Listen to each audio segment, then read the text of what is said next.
Chapter 43 Secrets Wrapped in Secrets. At this point, I was handed a rather interesting situation, as both Hassan and Valinar's players discussed secret plans with me regarding, well, how to save their asses. On one hand, Valinar took a portal back to his homeland, Sheliax, where he managed to hook up a meeting with No One of the priests of Savannah, goddess of secrets, and his personal deity. Turns out no one knows how many members the cult of Savannah has, and those few priests anyone gets to contact all go by the same name, of No One. Through him, Valinar secured passage into the Hall of Veiled Mirrors, a place where supposedly the goddess could be contacted, something which could, at best, happen only once throughout the life of a person, and even then it was a complete gamble, and might not happen at all. He mostly just spoke to cloudy mirrors, not knowing if Savannah was listening or not.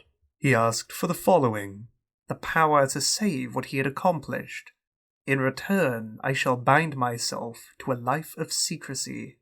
With literally no signal acknowledging whether he had been blessed or cursed or even heard at all, Valinor went back to Saltspit to wait for the right moment.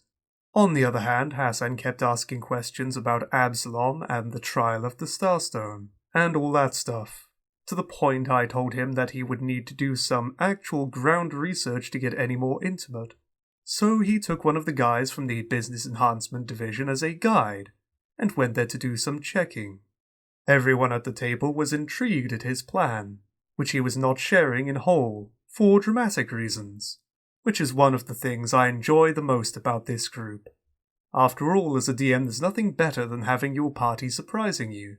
At this point in the game, you have to understand we were all imagining pretty much all sorts of stuff coming from a plan that somehow involved Hassan and an artifact known to turn people into gods.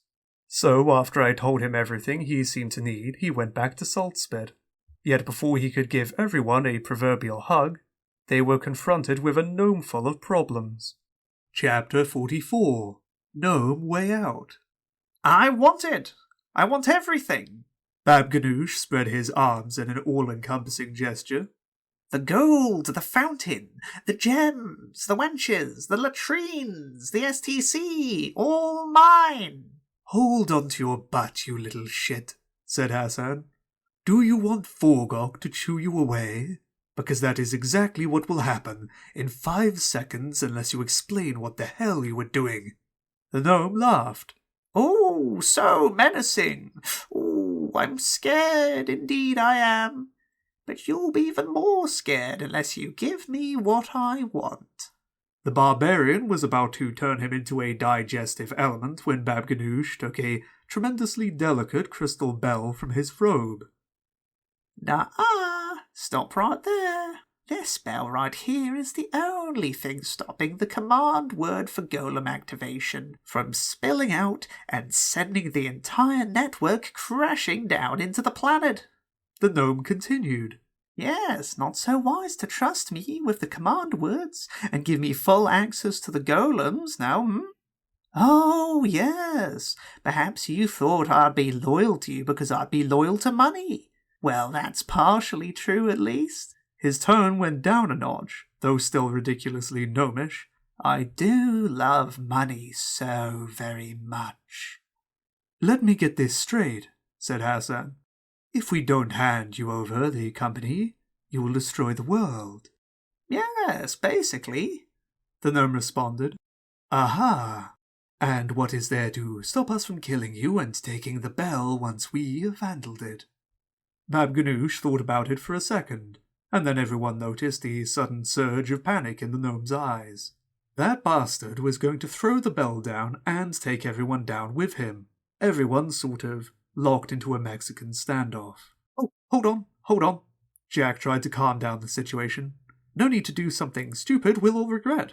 Technically speaking, there will be no one left to regret it, pointed out the purple gorilla. Jack gave him an urgent stare. Let's settle this and discuss this. Maybe we can come to a compromise. The gnome took a step back and threatened to drop the bell.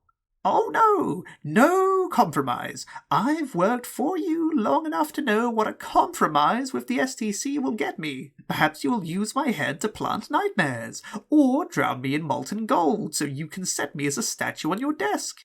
Oh, no. I know. You'll stuff me with sand, and then chop my head off so you can make a lot of magic powder. Oh, I hadn't thought of that, said Vorgog. Maybe if you give me the gold, and then I can find a way out. Maybe on skyships, or a portal. He was clearly falling apart. No, you'll get me anyway. Maybe I'll just end it here. We're all dead anyway. The darkness is coming, and I'm to blame as much as you. Yes, we did it. We broke the world down. So the gnome drops the bell. Everyone gasps. Jack manages to catch it just before it breaks.